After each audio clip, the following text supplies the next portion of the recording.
Yo, salut Mugiwara, c'est Chapeau de Paille, j'espère que vous allez bien. On se retrouve aujourd'hui pour la revue du chapitre 158 de Nanatsu no Taizai.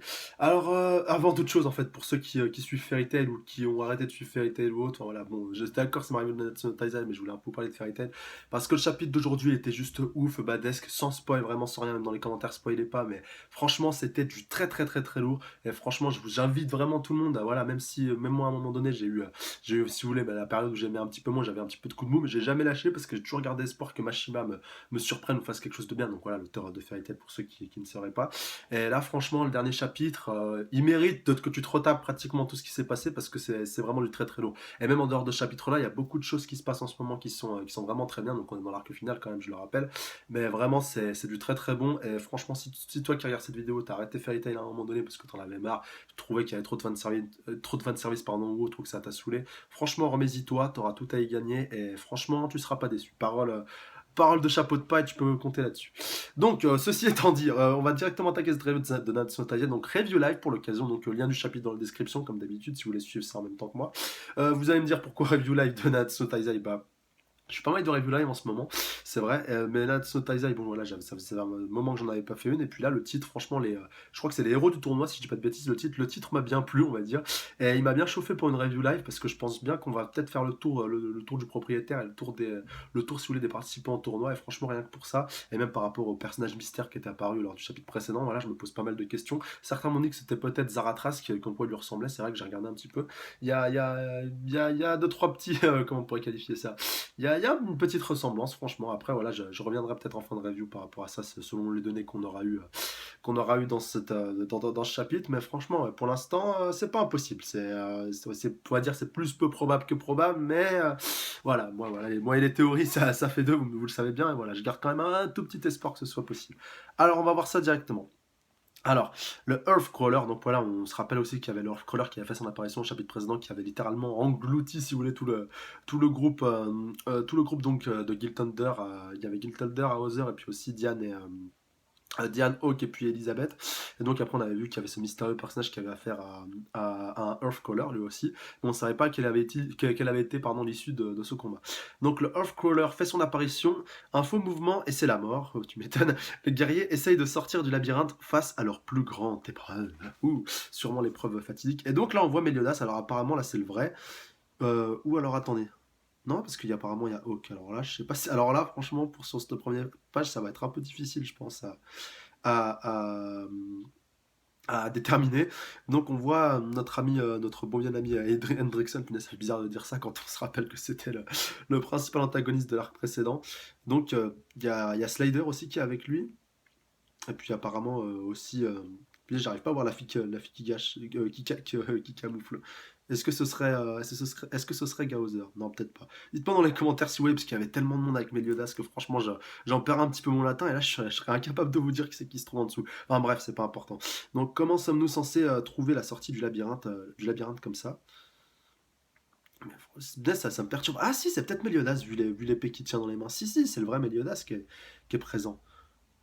Bon, allez, bref, je vais pas polémiquer 36 millions, sinon cette review elle va durer 107 ans alors. On va directement reprendre. De nombreux challengers ont essayé d'affronter le labyrinthe et ses pièges. Ah, alors attendez.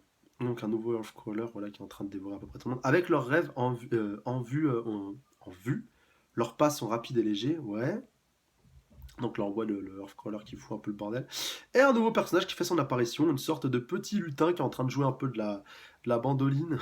Je sais pas si ça se prononce comme ça, mais seule la grande faucheuse les attendait. Enfin voilà, une petite guitare un peu classique, si vous voulez, du Moyen Âge, si vous voyez ce que je veux dire, un peu genre troubadour. Vous voyez à peu près le topo. Il a une sorte de petit bonnet sur sa tête, c'est trop mignon, avec un petit casque. Et donc lui, il est tout tranquillement en train de surplomber tout ça. Donc il est sur un rocher, en fait, si vous voulez, il est en train de surplomber le labyrinthe. Et donc il voit tranquillement en train de se faire dévorer, puis ça a l'air de lui faire ni chaud ni froid visiblement. Et là on voit Hawk, donc il y a toujours je crois sa transformation de Sandcrawler qu'il avait acquis au précédent chapitre. Donc on voit que tout le groupe d'Elisabeth, enfin le groupe de Diane et d'Elisabeth a réussi à esquiver à peu près correctement tout ça, le, euh, même si le Earthcrawler a fait pas mal de dégâts apparemment. Donc on voit Hawk qui est en train de creuser une sorte de tunnel vu que maintenant il a les capacités du Sandcrawler. Donc hey regardez ça, déclare Hawk, avec cette petite modification je peux nager dans la terre comme un poisson dans l'eau, ce n'est pas le moment de t'impressionner tout seul, lui déclare Diane. Quand on pense qu'il y a un chapitre, elle voulait le bouffer. Ouais, ça me fait un peu marrer quand même. Alors, enfin bon, occupe-toi de la princesse, lui déclare Diane, bien reçue. Fais attention, Diane, donc lui dit Elisabeth, ne t'inquiète pas, je m'en occupe, et donc elle va visiblement se charger de ce gros, de ce gros crocodile, mi-serpent, mi-bipède, mi tout ce que vous voulez. Enfin, vraiment, c'est un gros cocktail, le bordel. Donc, il arrive, et donc elle va lui foutre un coup de hache pour histoire de le calmer. C'est parti, ouais. Et on voit qu'elle est épaulée par Gil Thunder et Hauser qui vont eux aussi prendre part à ce combat. Bon, voilà, c'est un petit peu normal aussi en même temps. Il doit bien protéger ses dames, n'est-ce pas? Et donc, avec sa relique, Diane est en train de le taper. Donc, visiblement, ça le tranche un petit peu à travers. Je sais pas si cette attaque va avoir énormément de réussir à le one-shot. Donc on voit que les autres essaient un petit peu de comboter, enfin voilà, vraiment de mener une attaque simultanée, une attaque combinée. Alors impossible, son corps est tellement glissant que les armes glissent dessus, c'est bien ce que je pensais en fait. On a l'impression qu'il y a une sorte de pellicule d'eau qu'il y a sur son corps et ça a fait un peu ripper son marteau à Diane et malheureusement elle n'a pas pu le perforer comme elle aurait aimé le faire. Donc, alors Reitei no Shukusei, bah oui, vu que je sais plus si c'est Gil Thunder ou Hauser qui a la magie de la foudre.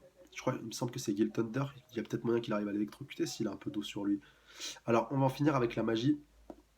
Donc, Tornade Ascendant. Ah, bah oui, c'est vrai que c'était Hauser qui avait la magie du vent. Et donc, voilà, lui, et puis du coup, Gil Thunder va surenchérir ça avec un peu de foudre. Attaque combo, donc Château du Dragon, donc une attaque de combinée de foudre et d'électricité. Punaise, de foudre et de vent. Donc, il essaie de s'échapper sous terre, déclare, voilà, a remarqué Diane. Donc, tu ne vas nulle part. Et donc, elle arrive à le récupérer, à le faire ressortir de sous terre grâce à son coup de poing. Et donc, c'est bien Diane, hé, hé. On dirait qu'ils me connaissent vraiment. Elle est en train de penser tout bas. Ne baisse pas ta garde, lui déclarent les deux chevaliers sacrés. Nos attaques l'ont touché, mais elles ne l'ont pas fini cette fois. Attaquons tous les trois tous les trois exactement au même moment pour le terminer. Vraiment pour mener une attaque, un coup final. Encore une fois, superbement bien dessiné, mais apparemment elle arrive à se dégager. Et donc voilà, ils se sont tous projetés au loin, surtout Hauser qui a dû prendre vraiment un sale coup au dos. Et donc Hawk qui déclare on dirait qu'ils sont dans un sacré pétrin, n'est-ce pas? Et donc Elisabeth toute casse en fait les gars, non! Ah! Ouh, ça y est! Le fameux mystérieux homme va en train d'apparaître. Alors il va déclarer, il va parler pendant un long pavé, alors on va voir de quoi il retourne. Afin de se protéger des conditions extrêmes du désert, le Earthcrawler excrète un excellent mucus, non seulement capable de l'hydrater, mais aussi de le défendre, donc il connaît le bestiau. Il est possible de brûler le mucus afin qu'il s'évapore, mais il y a une manière bien plus efficace d'utiliser ce mucus, c'est de s'en recouvrir. Ah bah oui, pour être un peu immunisé par rapport à tout ça. Et donc je pense la théorie, on va voir la pratique. C'est quoi ce froid soudain? Une magie de glace? Il gèle? Alors, cercueil de glace. Oh, vous savez, ça me fait énormément penser au sarcophage de sable de Gara dans Naruto. Enfin voilà, vous allez me dire le gros forceur en force. Mais là, franchement, ça me fait énormément penser à ça. Puis un peu aussi, enfin, à tous ceux qui utilisent l'élément en glace dans les différents mangas, notamment Itsugaya dans Bleach. Ceux qui suivent les derniers scans sauront de quoi je parle. Attention, sans spoil encore une fois. Mais ouais, là, franchement, punaise, il l'a littéralement gelé ce bestiau. Et puis après, il va faire quoi? Il va le faire exploser avec un coup de poing, comme on a déjà vu ça plusieurs fois. Alors attendez, qui es-tu? Je suis également un participant de ce grand tournoi. Un nouvel adversaire. Les fans d'Hearthstone verront de quoi je parle. Alors, finesse. Ah ouais, franchement, il est vraiment charismatique. Il est super badass, ce nouveau guerrier, ce nouveau combattant. Et donc là, le Earthcrawler le regarde vraiment d'un seul œil, donc il l'a pas fait exploser, parce que vous savez, enfin, j'ai pas d'exemple concret à vous donner, mais souvent quand on voit quelqu'un qui peut manipuler l'élément de la glace, il fait geler son adversaire, et puis après il le fait littéralement exploser ou exploser avec un coup de poing, et du coup, en fait, toute la statue de glace qui a été solidifiée, elle finit explosée, et puis il finit donc complètement tué comme comme un malpropre. C'est aussi pour ça que l'élément de glace est un des éléments les plus redoutables. Et donc là, il l'a pas fait avec le Earthcrawler, mais il l'a quand même vraiment mis dans un sacré. Il est vraiment mal en point. Là, on le voit qu'il est en train d'agoniser, et donc qu'il a réatterri donc au pied de nos combattants. Et je crois qu'en fait, ah non, là en fait sur une page d'après, on voit c'est l'autre Earthcrawler qui était directement sur lui tout à l'heure. Et donc on voit des autres combattants du tournoi, donc voilà, des gens qu'on ne connaît pas, qui sont aussi présents. Et donc ils voient la carcasse de ce Earthcrawler et donc ils sont un petit peu surpris. Et donc, il bouge encore après avoir pris autant de dommages. On devrait lui injecter du poison directement dans ses veines, déclare le fameux groupe. Au final, cela reste une simple bête, une que nous avons dominée dès le début. Ah non, c'est eux qui l'ont massacré. Ah ouais, nous les chevaliers. Ah, les chevaliers assassins de Marakia ne laissons aucune chance. Donc voilà, là, on va vraiment faire le tour de tous les protagonistes de ce tournoi. Dépêchons-nous de sortir de ce labyrinthe afin de commencer le tournoi. Punaise, ils font vraiment penser un peu aux gens des Ku Klux Klan, si vous voyez un peu ce que je veux dire. C'est cette secte américaine là, qui s'occupait de la ségrégation des Noirs il y a pas si longtemps que ça. Je crois même que ça existe encore à l'heure actuelle aux États-Unis.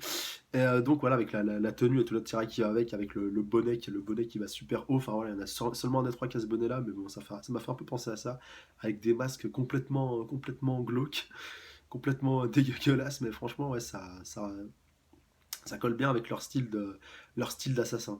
Donc, afin que notre souhait le plus cher soit exaucé. Ah, alors, attendez. Donc, dépêchons-nous là de sortir de ce labyrinthe. Le tournoi va commencer. Voilà. Ah, voilà. Afin que notre souhait le plus cher soit exaucé. Oui, c'est vrai que c'était l'enjeu du tournoi. C'est que le souhait le souhait le plus cher peut être exaucé au vainqueur de ce tournoi-là.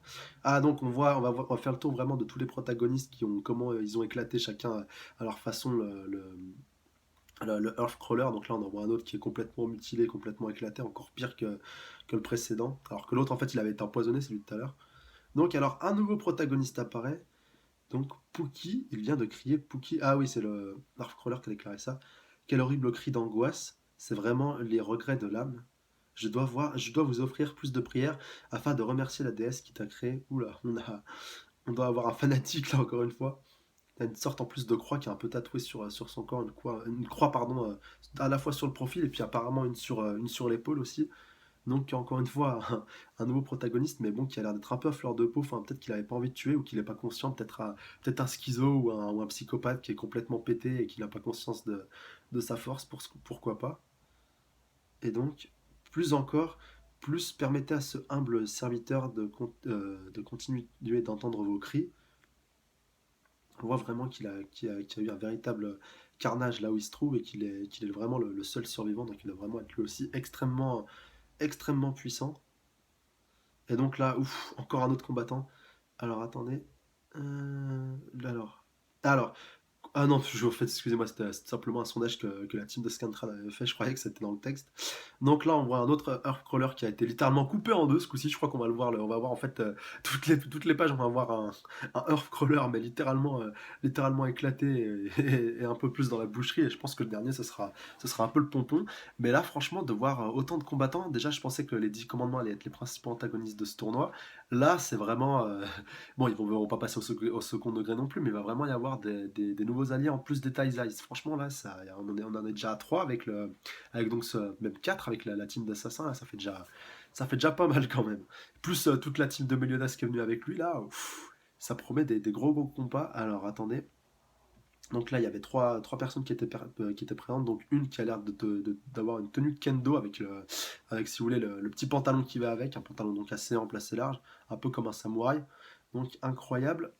Donc il a aussi là, une petite queue de cheval. J'espère qu'on va pouvoir le voir de face. Ah, ça y est. Donc ouais. Ah, il me fait penser à... Ah, j'ai plus ce personnage, mince. Dans Dick Grayman, punaise. Ah, dites-moi dans les commentaires si vous vous rappelez de ce personnage, punaise. Parce que pareil, Dick Grayman, j'ai lu tout d'un coup. C'était... il faisait pas mal penser à une fille pareil. Il était présent depuis le début du manga. Et puis même... un petit peu jusqu'à ce qui se passe actuellement, je parle du manga, pas de l'animé. Dans un des derniers arcs avant donc les événements qui ont repris dans Dick Grayman, il était réapparu, puis on avait appris beaucoup sur son passé. Punaise, j'ai pas du tout son nom, je vous le mettrai dans les commentaires. Franchement, c'est son portrait craché. Et puis là, donc voilà, pareil, il a un katana à la taille. Donc ouais, lui, franchement, super bien chara designé, rien à dire. Franchement, super classe.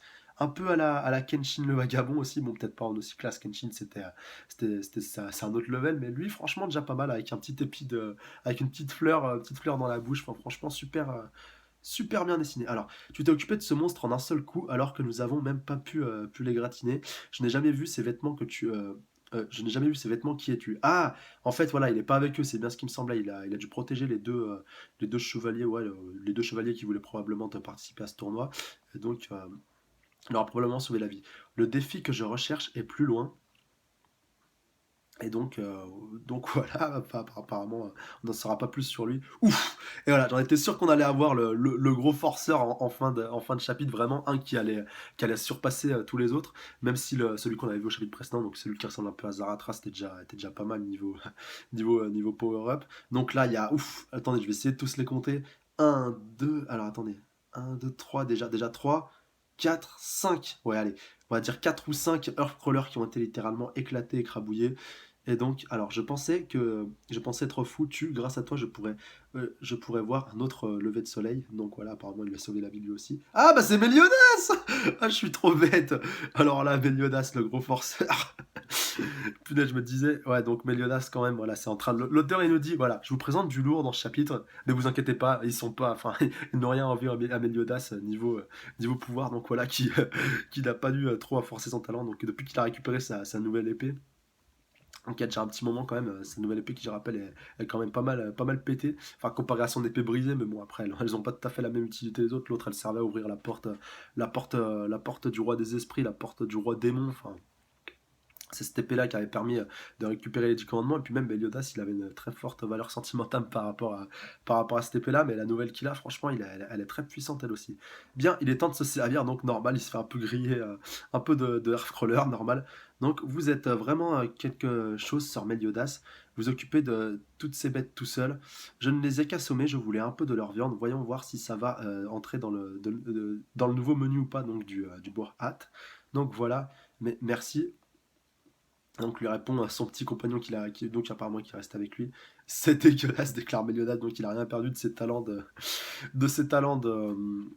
cuisinier. Donc c'est décidé, ce sera les restes pour Hawk.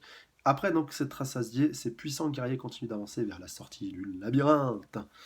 Et donc, alors, en avançant dans le labyrinthe, ils rencontrent des guerriers qui deviendront bientôt leurs rivaux. Avec les monstres hors d'état de nuire, ils se dirigent vers là où se déroulera le grand tournoi. Et donc le chapitre se termine là-dessus. Eh ben, ça fait un bon chapitre. Ouais, franchement, un bon chapitre. Là, je suis pas déçu. Alors, il y a une petite théorie qui va naître, enfin, qui commence un petit peu à naître. Oula, attendez, vous me voyez plus vraiment, parce que la nuit commence un peu à tomber. Je vais laisser la lumière de la tablette, histoire qu'on y voit un peu plus clair. Enfin, où je vais allumer, ce sera plus simple. Donc voilà, que que ça ramène un peu de lumière. Donc oui, alors avant de terminer cette review dans la pénombre, je pourrais faire un peu zombie. Je pourrais faire des reviews méga glauques en fait dans le noir comme ça avec la lumière qui provient du bas de la tablette. Enfin bref. Donc pour terminer avec ce chapitre, ouais, du très très bon. Je commence un petit peu à une petite théorie qui commence un petit peu à émerger. Je pense peut-être j'en ferai une vidéo théorie ou je sais pas. Enfin, je verrai un petit peu. Je vais pas trop vous teaser maintenant. Mais déjà quoi qu'il en soit par rapport à ce chapitre, ouais, du très très bon, du très très lourd. Donc des nouveaux protagonistes qui font leur apparition. Donc au total, je crois que j'en ai dénombré 4 vraiment qui sont intéressants. Non, 5, qu'est-ce que je dis 4? Il y a aussi j'allais dire le petit gigolo, le petit guignolo, enfin le petit troubadour qu'on avait vu au début avec sa mandoline. Lui à mon avis, il faudra le surveiller de très près. Il y a déjà lui. Il y a on va dire le Zaratras numéro 2, je crois que je vais l'appeler comme ça. Donc celui qui était présent au chapitre précédent, voilà, on va dire qu'il était un petit peu le premier qui nous était un petit peu annoncé. Il y a aussi donc la team d'assassins aussi qui est pas mal intéressant, que ça reste à voir. Il y a aussi un peu le schizophrène psychopathe qui éclate tout le monde, et puis il y a le fameux samouraï donc, qui est apparu en dernier. Donc voilà, ça promet des beaux combats. Dites-moi dans les commentaires déjà qui de ces 5 là qui sont apparus, vous verrez qui par rapport au Taizai et par rapport à la team de Meliodas avec les chevaliers sacrés, tout ça. Vous verriez qui s'affronter les uns contre les autres, et puis même on peut rajouter à plus grande échelle avec les 10 commandements, qui c'est que vous verriez affronter qui. Franchement, défoulez-vous dans les commentaires. Dites-moi quel combat vous aimeriez bien voir. Donc sur ce, bah, je pense que je vais m'arrêter là pour cette review qui était quand même pour cette review, pour cette review avec ce chapitre quand même qui était assez bon, assez bien fourni. Et donc à vos claviers, franchement, défoulez-vous, mettez toutes vos théories sur quoi vous aimeriez que ça débouche sur les prochains chapitres. Et puis voilà, allez, franchement, je pense sans trop me mouiller que d'ici 10 chapitres, on aura démarré le tournoi de Weisel et qu'on aura fait tout le tour des futurs participants, parce que c'est pas que ce qu'on en a vu dans ce chapitre-là qu'on les a tous vus. J'ose encore espérer qu'il y en aura d'autres, même si, enfin après voilà, il y a aussi tous les 10 commandements qui seront à introduire, donc voilà, c'est pas négligeable non plus. Mais bon, ça reste à voir, et puis il faut voir. Enfin voilà, après tout, plus on est de fous, plus on rit. Mais bon, après, ce sera quand même un autre défi par rapport à Nakaba Sensei, qu'il arrive à gérer, si vous voulez, toutes ces personnalités, même par rapport au power-up, par rapport aux personnages, qui fassent pas des combats trop bâclés, que vraiment il gère bien. Et j'aimerais bien, si vous voulez, comment on pourrait qualifier ça, le taux de puissance entre les différents personnages. Parce que c'est ça un peu qui est difficile dans les tournois, c'est de vraiment gérer la puissance des différents personnages. Mais bon, moi je suis fan des tournois dans les mangas de manière générale, les gros tournois avec beaucoup de participants, beaucoup de rebondissements ou autres. Donc voilà, franchement, j'espère qu'on aura du très très lourd. Donc sur ce, bah, je vous laisse. Comme d'habitude, n'hésitez pas à mettre un petit pouce bleu, à commenter, partager et surtout à vous abonner à la chaîne pour plus de reviews, s'il vous plaît, c'est hyper important. Et puis n'oubliez pas de vous remettre à Fairy Tail, ce que je vous ai dit en début de review. Si vous avez lâché il y a un moment, je vous dis, c'est que du bon, comme Nanatsu no Taizai. Franchement, ils ont rien à s'envier en ce moment. Enfin, ils sont bons chacun dans leur style. Mais franchement, c'est du très très lourd. Sur ce, je vous laisse. Salut à vous, les gens. Prenez soin de vous. Passez une bonne semaine. Sayonara!